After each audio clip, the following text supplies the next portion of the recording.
Aqui o doutor Antônio Balesteiro Júnior, a gente vai conversar com ele um pouquinho. Ele é júnior também, viu, Flávio? Todo júnior é gente boa. Sim, pequeno também, né? E a gente já vai trazer para você aí muita informação e é importante a vinda dele. Parece que a gente combina com o doutor Balesteiro e não é combinado, viu? Combinado é a agenda a cada 15 dias. Agora, não fica combinado entre nós a bagunça que se faz nos bastidores, né? Aí, né? Que são as pautas aí da OMS, curva de crescimento, pico da pandemia, que a cada hora fala-se uma coisa, mas é legal ouvir aqui do doutor Antônio. Marcos, desculpa, entrando rapidamente. O que é mais letal? A doença ou tudo que nós somos? Depois você fala, não tem nada de Vamos falar sério, rapidamente não, tá? Porque ele fala rapidamente, doutor Antônio Balesteiro e a prefeita Nilza Simas, rapaz, quando engata, é um negócio assim, Flávio. Engatou a primeira... Vai pra segunda, terceira, quarta, quinta... Pra botar no ponto morto é complicado.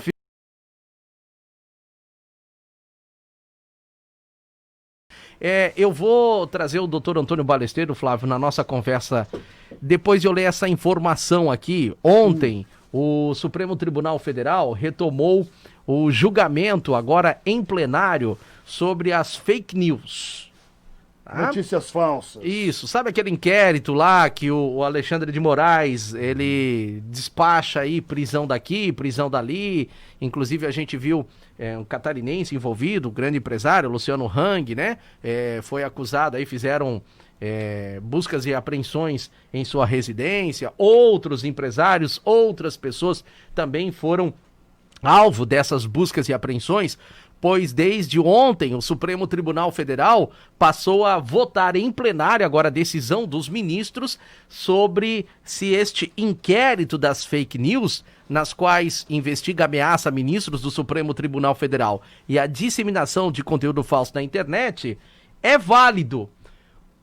Toda investigação é válida, Marquinhos, não é assim? Pois bem, para que você possa entender as instituições, o professor Helly já explicou aqui outras vezes, tá? De que no Brasil existe uma hierarquia, né? Que precisa ser respeitada, ou uma ordem, se assim possamos dizer. O Ministério Público, ele tem, dentro das suas arguições, ô Flávio, se você sabe muito bem disso, porque você tem um familiar que também trabalha dentro de um ministério, né? Público, de uma vara local, fazer a investigação e fazer a denúncia. Está entre as suas atribuições. Não é isso, Flávio Silva? Exatamente. Solicitar diligência, sempre que receber um inquérito e houver a necessidade de solicitar diligência para apurar e, se for o caso, angariar provas. Né? O Supremo Tribunal Federal, dentro daquilo que lhe compete, é julgar em base da Constituição. Principalmente o Supremo. O Supremo é constitucional ou não. Se é constitucional ou não. O inquérito que foi instaurado no ano passado não teve o pedido da Procuradoria-Geral da República.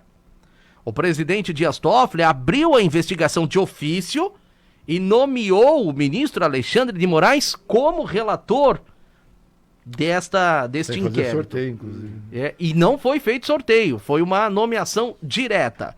Pois bem, ontem, o relator do processo, que é o ministro Edson Fachin, que remeteu o caso agora ao plenário, ou seja, os 11 ministros terão que votar e tomar uma decisão, e aí vira uma jurisprudência, né? Ou seja, você já tem algo decidido pelo Supremo e a partir dali isso vira regra, por assim dizer, as outras instituições, como o Supremo Tribunal de Justiça, os tribunais de justiça e os juízes de primeira vara. Uma decisão que pode ser reprisada, né? Exatamente. Em seu voto ontem, o ministro Edson Fachin afirmou que o regimento interno da Corte permite a criação desse tipo de inquérito. E o Supremo não pode ir além, mas não pode ser impelido a ficar aquém. São palavras do ministro Edson Fachin. Ele disse que o inquérito deve continuar desde que seja acompanhado pelo Ministério Público, seja integralmente observada a súmula vinculante 14 da Corte, que os advogados tenham acesso aos autos, seja delimitada a investigação do risco efetivo à independência do Poder Judiciário, pela via da ameaça de seus membros, assim como os poderes instituídos ao Estado de Direito e à democracia, e que se observe a proteção da liberdade de expressão e de imprensa, nos termos da Constituição, excluindo do escopo do inquérito matérias jornalísticas e postagens, compartilhamentos ou outras manifestações, inclusive pessoais, na internet, feitas anonimamente ou não, desde que não integrem um esquema de financiamento e divulgação em massa nas redes sociais. Tá? O voto do relator, ele já teve uma manifestação antes do Augusto Aras, que é o Procurador-Geral da República, né? Ele é o chefe do Ministério Público, ele defende a continuação do inquérito das fake news. E aí, bem colocado pelo relator aqui, deve seguir... muita gente não conhece as regras do Supremo Tribunal Federal. Eu não sou um conhecedor, Flávio. Você é? Nós somos leigos no assunto, né? Então, pelo que mostrou o relator aqui ontem...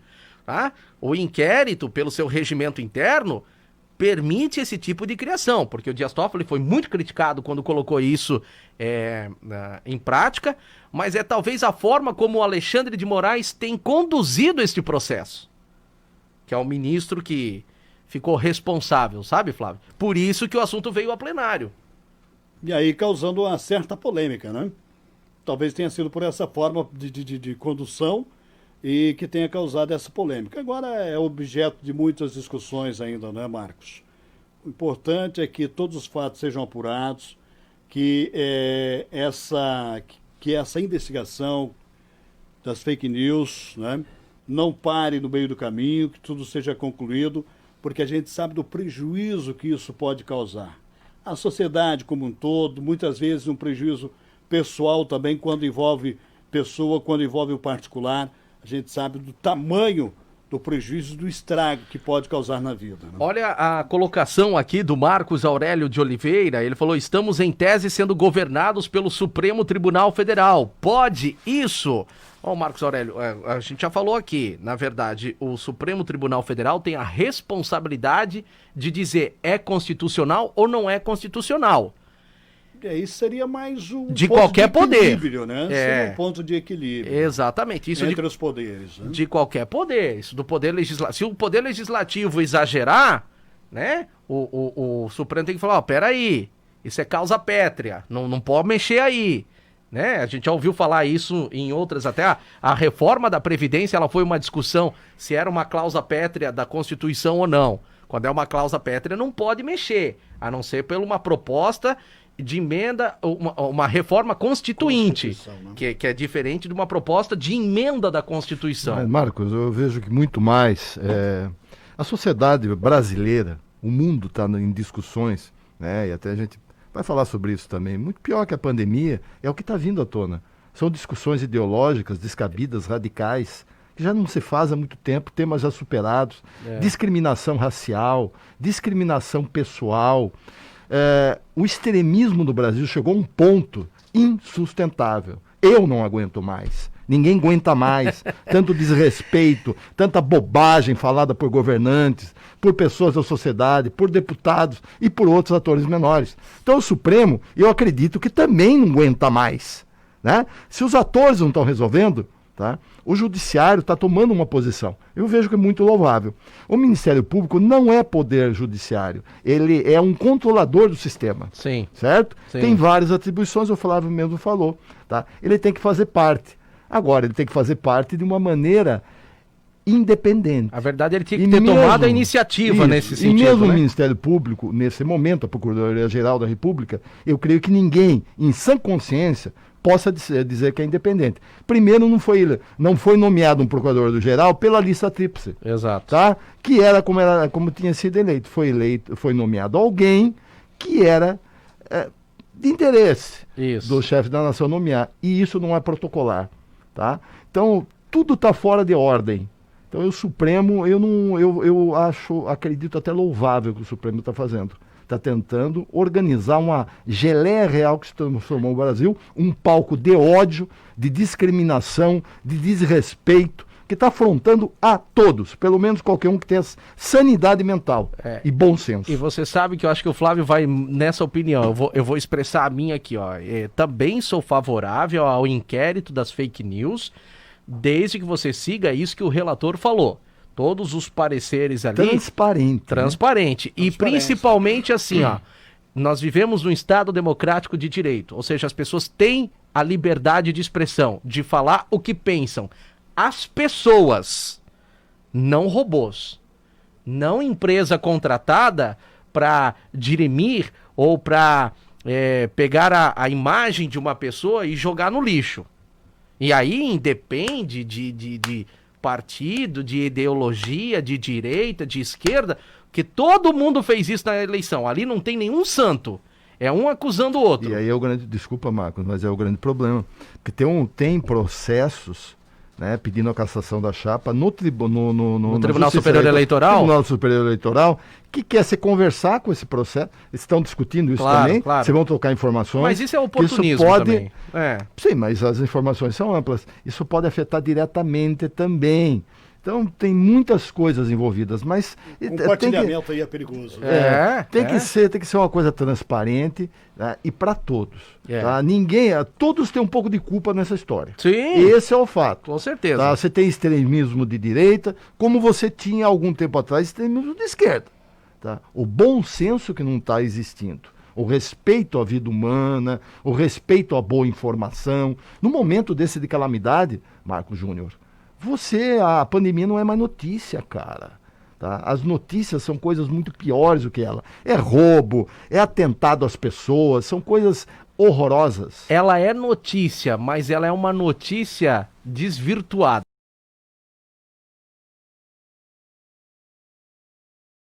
A cada 15 dias ele é convidado a estar nos estúdios da Cidade FM para a gente poder esclarecer alguns assuntos, visto que ele é da área, né?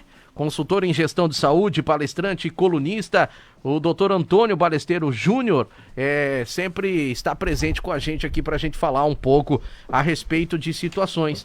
Esse bate-papo nosso que já vem se delongando nos meses, né? Acho que vai fazer quase um ano já que a gente está nesse bate-papo, né, doutor? Sim. E nunca imaginaríamos passar pela cabeça uma pandemia, né? Primeiro, doutor, de forma assim bem sucinta, epidemia é aquilo que acontece numa região, né? Você tem endemia, epidemia e pandemia. Endemia é localizada, tem uma localização de um município, ou, né, é menor. Uma epidemia é quando ela se alastra por mais de um município, vamos supor. Tá. E uma pandemia é mais de um país. Tá? Mais de alguns países, mais de um continente. Legal. Esse é o termo mais correto, tá? Por exemplo, nós estamos com uma endemia de dengue muito preocupante em Bombinhas, certo? Bombinhas e Tijucas. Certo. Aliás, a dengue tem 6 mil casos no estado, 3 vezes mais que o total do ano passado, tá bom? Está com uma endemia muito preocupante em Bombinhas e em Tijucas, aqui do nosso lado. É uma endemia, dentro de uma epidemia que está ocorrendo no estado. Tá. E olha só, ou seja, é mais concentrado em alguns municípios dentro de uma epidemia, que, ou seja, atinge várias cidades do estado. Até porque você tem condicionantes para que esses surtos mais amplos sejam controlados, aconteçam. Né? Tá? Um surto é algo controlado e dentro de um determinado período de tempo. Portanto, você tem controle. Quando você perde esse controle, se torna algo endêmico, certo? Quando tem uma circulação comunitária, né? Tem vários condicionantes para uma endemia. Tá bom? Uma doença grave, por exemplo, endêmica agora é o ebola, que retornou naquela região da África lá, né? Sim. Lá na África tem uma... eu posso dizer que é uma endemia ou uma epidemia? É uma epidemia. Porque são várias cidades. Pega mais de um país, né? Agora, da África. África Central, eu acho. Isso. Mas o ebola, por exemplo, já tem vacina em alguns países, tá? Você tem quatro doenças hoje no mundo que não tem vacina, né? O ebola tem, né? Dessas doenças virais, eu estou falando, tá certo? Entre elas, o SARS-CoV-2, né? Quais são as 4 doenças? Covid? Você tem o Covid-19, você tem o SARS, você tem o MER, MERS, SARS, Covid-19, e eu já Tá bom, não tem problema. Mas são 4. Tá? O ebola você tem hoje. Tá certo? Verdade.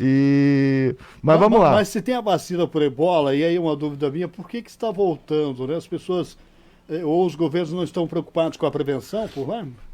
Desestruturação dos sistemas de saúde, a falta de governança hoje da Organização Mundial da Saúde.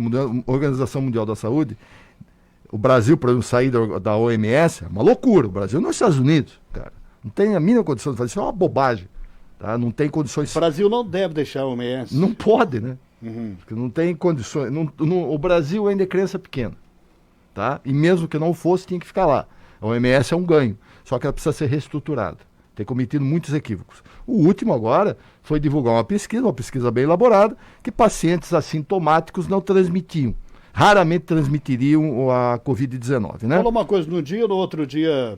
Porque sabe, doutor, porque você isso. muda todo. Desculpa, Marcos, você muda todo o ciclo de transmissão, de contágio. Claro. Isso é muito grave. Se ela é altamente contagiosa e não transmite nos assintomáticos, então esse vírus tem uma agressividade fenomenal, cara. Muda toda a história, tá? Então você não pode divulgar isso. Tá? E se você não transmite assintomático, eu vou tirar minha máscara, não faz mais isolamento. Isso não é verdade. É uma pesquisa que se tem. Desculpa, Marcos, você quer falar, mas só para completar. É que eu quero lhe perguntar aí dentro disso, tá? Dentro dessa questão aí do que a OMS fez. É uma pesquisa, o senhor foi atrás da pesquisa, eu sei que o senhor leu a pesquisa sobre essa questão do assintomático, que é muito importante para o ouvinte da Rádio Cidade que está nos ouvindo agora, tá? É uma pesquisa localizada, esta pesquisa foi feita na Suíça? Não. Pô, você me faz perguntas difíceis. Mas você viu a pesquisa, você falou para mim. Singapura. Uma pesquisa feita em Singapura, tá? Você exercita a minha memória, rapaz. Isso, exatamente. Durante a pandemia, o doutor já vem falando comigo isso frequentemente, que vai se aprendendo muitas coisas durante a pandemia, né? A pandemia em tempo real. Porque é uma... Desculpa, mas é importante para completar o que você está dizendo, que você estava falando da difusão hoje pela internet. Isso. Por exemplo, HIV. Você imaginou o HIV, rapaz, que matava mesmo? Na década de 80? Se tivesse essas fake news, tivesse essa brigaiada toda, essa epidemia em tempo real... Se tivesse a internet... A gente em casa de medo, rapaz.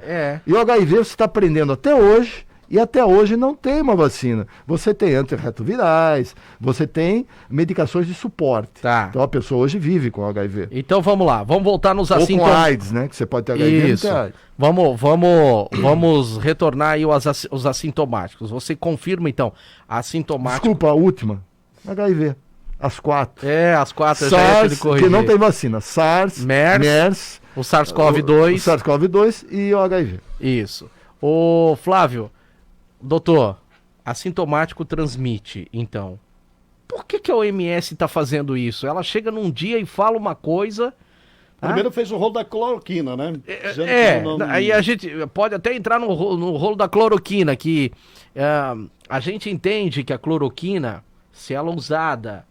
Como qualquer medicamento, se ele for numa grande dosagem, pegue a bula de qualquer remédio, pegue a bula do paracetamol que você toma em casa. Tome uma super dosagem de paracetamol. O que vai acontecer, doutor? Você vai passar mal. Se tomar uma super dosagem de paracetamol, vai ter só que não é o distúrbio da cloroquina, não. né? Tudo bem. Ela provoca problema cardíaco. Né? Ela provoca o problema cardíaco. O paracetamol não vai provocar um problema cardíaco, mas vai provocar um outro tipo de problema.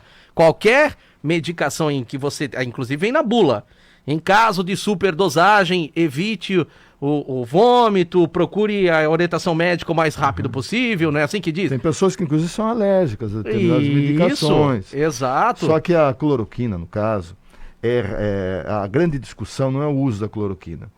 É quando usá-la. Exatamente. E em que dosagem. Mas esse é o ponto que eu estou falando para o senhor. É a questão da superdosagem. Tá? Eu não posso chegar ali na farmácia comprar cloroquina, tá? E tomar de qualquer jeito que eu vou estar sarado do Covid ou me prevenindo. Não é assim que funciona. Né? Mas nós conhecemos pessoas, no final de semana, tem uma amiga próxima da família que ela sofre de lúpus. O que ela toma? Lúpus você toma cloroquina? A cloroquina, há mais de 20 anos, tá? E ela nem por isso tem problemas cardíacos, porém é controlado, é dentro da dosagem certa, é por orientação médica, né? E é isso que se Doenças fala. reumáticas também. Só que o órgão que controla isso, chamado Organização Mundial da Saúde, vem politicamente em frente à TV e manda parar todos os estudos com a cloroquina e a hidroxicloroquina. E no outro dia, retorna e diz que é para retornar o estudo, que aquele estudo baseado não tinha fundamentos coerentes. E agora vem e fala essa questão aí do assintomático. Você tem, tá? O quê? 10, 15 mil estudos no mundo hoje, sobre muito mais. Não só cloroquina, como você demais, tinha no né? início de abril 5 mil estudos, tá? Que você tinha só na plataforma ali da Fiocruz, do mundo todo. Uhum. Você tem o Lance, tem uma revista bem conceituada, tem várias plataformas que você pode buscar, tá? O grande problema da OMS, desde o primeiro momento, ela é um órgão ligado à ONU. Ela demorou muito para decretar a pandemia, para decretar essa emergência global. Por quê? Por questões, obviamente, de pressão dos países membros, né? Porque isso causa problemas financeiros para o mundo substanciais. E percebe-se já de algum tempo que a OMS precisa ser reestruturada aos tempos modernos. Ainda, por vezes, é muito tecnicista. Então foi feita uma pesquisa, muito boa essa pesquisa, mas é uma pesquisa que não é 100% comprovada, né? E quando você fala no círculo de contágio, Flávio Silva, você não pensa só nos assintomáticos. Você tem os sintomáticos, você tem os pré-sintomáticos, tá? Na verdade, eu tenho falado isso pro Marquinhos, e o Marquinhos às vezes se irrita. Não. Você desestimula. Exatamente. O termo melhor é esse. Eu gostei, doutor. Ele se sente desamparado pela ciência, e até pelo amigo aqui. Nós estamos vendo uma pandemia em tempo real. Toda vez que você conhece você tem uma doença nova, um vírus novo, você demora anos para conhecê-lo na totalidade. Nós estamos tendo que abreviar esse tempo, né? E as coisas estão vindo à tona. Você tem que encontrar soluções, porque muita gente está morrendo, cara, tá? Então, a pressão sobre a ciência é muito grande. Quer ver coisas absolutamente... Mas ao mesmo tempo, Balesteiro, eu vejo que, por exemplo, há alguns anos seria uma luta isolada de um determinado país um pouco mais evoluído na busca por uma vacina, uma pesquisa. Hoje, o que a gente observa é o envolvimento do mundo inteiro. Cientistas do mundo inteiro estão em busca dessa vacina. Isso, obviamente, que acelera um pouquinho mais e, ao mesmo tempo, cria uma expectativa de que essa solução, que essa vacina venha mais rápido também, né? Vamos lá. Quantas pandemias você teve de gripe? Gripe, eu estou falando de influenza. Você teve a gripe espanhola, matou 50 milhões de pessoas, que é parâmetro para esta, tá? Essa foi na Primeira Guerra, né? Depois da Logo Primeira depois, Guerra. né? Depois da Primeira Guerra. Entre 16 e 18, foi né, de doutor? janeiro de 1918 a dezembro de 1920, 2 anos e meio. Portanto, uma pandemia tem vários ciclos. Essa é a primeira que você tem conhecimento na história. Não, é a mais severa, né? Você tem 4 pandemias de gripe relatadas. A gripe espanhola teve 4 ciclos, o ciclo mais severo, 4 ondas, foi o segundo. Depois você teve a gripe aviária, tá? Acho que 60 e pouco, né? E por último você teve a influenza A, 2009. A gripe suína. Gripe suína. A influenza A, no Brasil, ela contaminou 60 mil pessoas e vitimou por volta de 3 mil, 2 mil e pouco, 3 mil pessoas. Ele entrou no Brasil em maio. O primeiro caso de circulação comunitária foi relatado no Rio de Janeiro, um homem do Rio de Janeiro, final de maio. Em cima disso a gente tem alguns parâmetros até para trazer para cá. Vamos lá. Claro. Ela entrou em maio. Os estados mais afetados foram Sudeste e Sul, né? E com relevo para o Paraná. O Paraná foi campeão de audiência da influenza A, né? E Santa Catarina teve o seu pico em julho. Ela entrou em maio. Por quê? Por causa da sazonalidade, por causa do frio, Tá? São Paulo também foi muito atingido. E São Paulo e Santa Catarina tem muita similaridade epidemiológica. Com relação ao coronavírus, tá? Você teve o quê? Você teve 3, né? Três pandemias. Você teve do SARS-CoV-1, que é o SARS. Depois você teve do MERS-CoV. Né? O SARS foi em 2009. Depois teve o MERS-CoV, 2012. Depois você teve do MERS-CoV, que foi 2017, 2018. Foi na África, né? A MERS, né? No Oriente Médio. O SARS foi na China mesmo, tá? O MERS foi ali no Oriente Médio. Isso. Tá?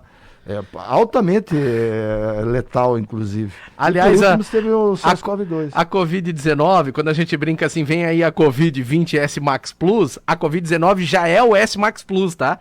É o SARS-CoV, por isso que ela chama SARS-CoV-2. Porque tem muita similaridade genética. Mas vamos lá, Marcos. Então você tem isso. Eu preciso fazer um intervalo, doutor. Na volta a gente fala um pouquinho mais, pode ser? Sim.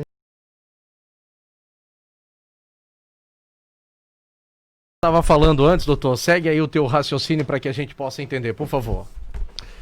Você está dizendo com relação aos dados, né? Isso, exato. Olha só, nós temos no Estado, Marcos, eu sou ótimo para montar dados, viu? Certo. Se eu tivesse no lugar do Estado, eu fazia dados melhores ainda. Por isso que você é gestor na área da saúde. Olha só, você tem 1.316 leitos de UTI. É um dos poucos estados, você pega o Ministério da Saúde, ele vai falar isso, é um dos poucos estados que está relatando leitos de UTI SUS e suplementar juntos. Verdade. Não tem esse número de leitos de UTI SUS. Deve ter o quê? 60% disso. Isso. Tá? E você, vamos lá. Aí você pega, com relação a leitos de UTI ainda, você tem como misturar doenças comuns com Covid? Não. Não. Portanto, você não tem todos esses leitos. Se você tem leitos SUS, primeiro, você não pode misturar. Segundo, você tem que combinar ou comprar com o suplementar, se você tiver falta de leitos.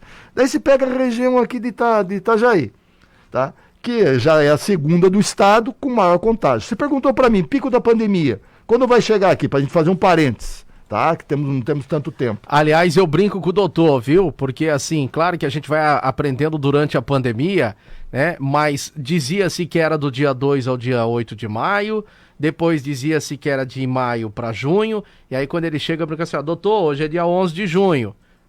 O Mandetta já disse no dia 8 de maio que em 2 semanas Santa Catarina estaria num caos.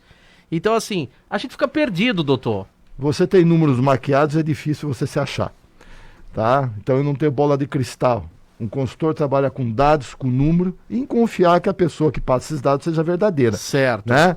E nós estamos vendo pelo que está acontecendo no Estado, com respiradores e outras coisas mais, que a verdade não está muito conjugada com a palavra governança nesse Estado. Mas vamos lá. Olha, você foi forte agora, hein? Mas é uma realidade, não sei o que estou dizendo. Não. Mas você foi forte, digamos assim, o seu argumento foi forte agora. Mas viu? Mas vamos lá. Aí, nós temos a questão do leitos de UTI aqui na Foz do Itajaí. Tá? Você tem 120 leitos. Tá aqui os dados de UTI do Estado, até abrir o quadro epidemiológico nosso, né? Vamos lá. Aí você vai ver os dados de ontem, que tem 75% de, leitos, de ocupação dos leitos de UTI aqui na região da Foz do Itajaí. Certo. Daí você pega os dados de Balneário Camboriú, tem 90% de ocupação. Tá certo? Você pega os dados do Marieta, tem 66% de ocupação.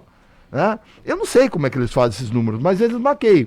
Quando interessa colocar suplementar, eles colocam. Quando não interessa, eles tiram. Entendeu? É fácil você mexer com dados. Aí você vai na realidade da situação. Você pega o Ruth Cardoso. Essa maquiagem, ela estaria saindo dos municípios? Não, o próprio Estado. É fácil você mexer. Olha, primeira coisa, o Flávio Silva. Vamos lá, Dona Maria, seu João. Porque eu vejo o município, por exemplo, Balneário Camboriú, divulgando que tem 20 leitos destinados à Covid-19, né? Desse total aí está com quase 90%. Tem 10 leitos, né? Eles teriam hoje 2 leitos sobrando. Em Itajaí, o Marieta, 30 leitos, 20 deles estariam ocupados pela Covid-19. Quer dizer, então, os municípios estão trabalhando dentro de uma certa realidade, de um número real. Porém, o Estado passa essa informação, esses números, de uma forma diferente. E também os municípios precisam se conversar, né? Por exemplo, já faz alguns dias que o Ruth Cardoso, e você não mistura o TI SUS com o TI Covid. Você não mistura UTI de outras doenças com Covid. Então tem um centro de atendimento Covid em Balneário Camboriú, com 20 leitos. E você tem o UTI que atende outras doenças, pô. Não pararam de ficar doentes as pessoas. Mas vamos lá, tem 2 leitos disponíveis hoje. Bem, pelo contrário, viu, doutor? Se a gente pega o número de UTIs que nós temos no estado divulgado, 641 pessoas que estão ocupando as UTIs do estado não tem nada a ver com Covid.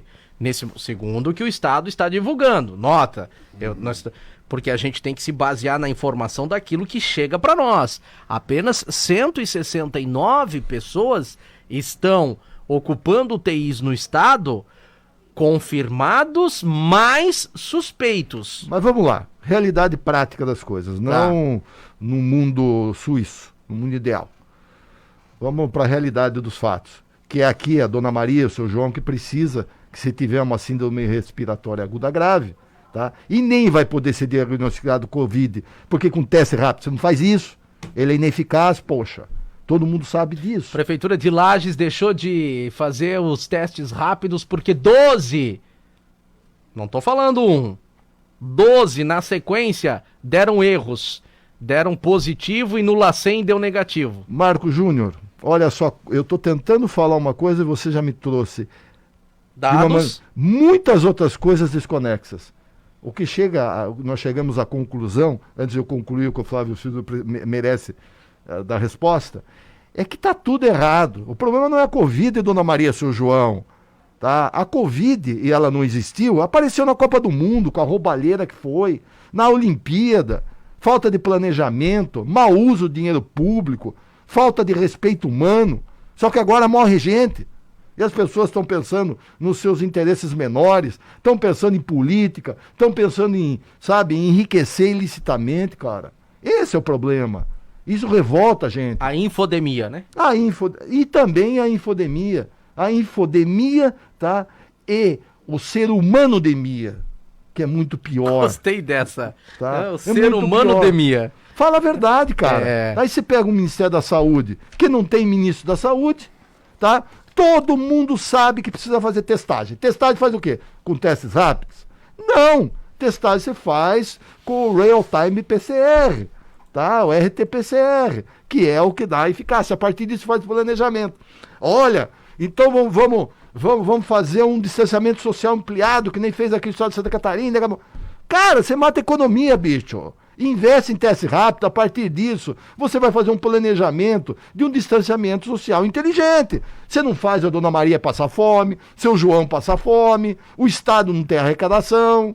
As prefeituras e por aí vai. As prefeituras aí vai, é uma coisa em série. Daí, precisa comprar não tem o PCR, o RT-PCR. Vamos comprar teste rápido, vamos comprar respirador. Faz na VEG aqui de Jaraguá, cara. Vendeu agora quase 1.000 respiradores para o governo federal e 500 para o governo do estado e entregou. E por preço de mercado. E que funciona, doutor? E que funciona, olha só, funciona. Já pensou? Que o Flávio disse uma inverdade hoje. Ele disse que dos 250 foram entregues em Santa Catarina, veio da China, né? Ele falou, não serve. Eu falei, você não pode falar isso. Serve sim para as ambulâncias do SAMU. Pois é. Mas não era para esse objetivo que foram adquiridos. Flávio Silva, você acreditaria se eu dissesse, dona Maria, seu João, que toda a indústria brasileira, todo o comércio, todo mundo está passando por problemas? Claro. Tá. Já pensou se o governo federal, a partir do governo federal, mas o governo federal não teve uma ideia boa. Lá em fevereiro. A partir do governo estadual, então, já que o governo federal não fez, o governador, tá? Incentivar a indústria estadual. Pega 33 milhões. Pega 33 milhões e põe de incremento na indústria nacional, na indústria estadual. Cara. Isso gera emprego. Põe para trabalhar, põe a van para fazer máscaras. Bicho, você tem e não faz. Eu gostei dessa que você falou agora, é verdade, porque ele tem confecção própria, ele tem uma marca, ela podia ser Máscaras Hang, né? Cara, verdade. Aí a gente vê isso. Daí o que você faz? Em vez de você fazer prevenção, claro, que é testes rápidos, a partir do planejamento, você trabalha, vamos fazer leito de UTI. E não é só leito de UTI. Agora o governo federal está distribuindo recursos para os municípios para fazer leito de intermediário com respiradores. Para sobrar os de UTI, né? É lógico, é muito mais barato. De UTI é caro, amigo. De UTI custa R$ 2.500, R$ 3.000 por dia. com respiradores bem menos. Ô, doutor, sabe qual é o grande desafio que nós temos daqui pra frente? É que é assim. Primeiro administrar nosso tempo aqui, né? Esse aí não tem jeito. Esse aí no nosso já terminou. É uma ciência inexata. Nós temos que. É uma inexata. Nós temos que entregar e chamar o Alexandre Garcia, que ainda tem mais 5, 6 minutos Eu só pra queria falar. terminar esse negócio do Flávio, tá? Por favor. Eu vou lhe lançar um desafio, que eu sei que você já está abordando em suas colunas. Nós temos que falar o pós tudo isso. Pós-pandemia. Exato. O novo normal. Daqui a 15 dias, né, nós vamos retornar aqui aos estúdios Já da comecei a Cidade falar FM. isso, Eu né? sei, por isso que eu tô falando para você. Vamos falar do pós, tá? Porque assim, é uma verdade. Ninguém aguenta mais falar da Covid-19. Pô, eu fui falar do esporte hoje, o nome do jogador português que fez o gol lá é o Corona. Ah, brincadeira, meu, né? Sim, claro, a gente tá exagerando. É Jesus Corona, quer Jesus Corona. Eu não Corona mata, aguento Jesus mais salva. falar. Só que o que me dói mais não é falar da Covid-19, é falar do que nós somos, dos nossos problemas conjunturais, do desrespeito alheio, das Isso. discussões menores, do egoísmo, da Isso. política acima da necessidade do cidadão. Entendeu? Não Exato. estou falando de todos, né, gente? Claro, A claro. gente está vendo o esforço dos prefeitos aqui da região e tudo mais. Eu estou generalizando, mas todo mundo está sendo impactado diariamente por isso, cara. Agora, o que nesse período?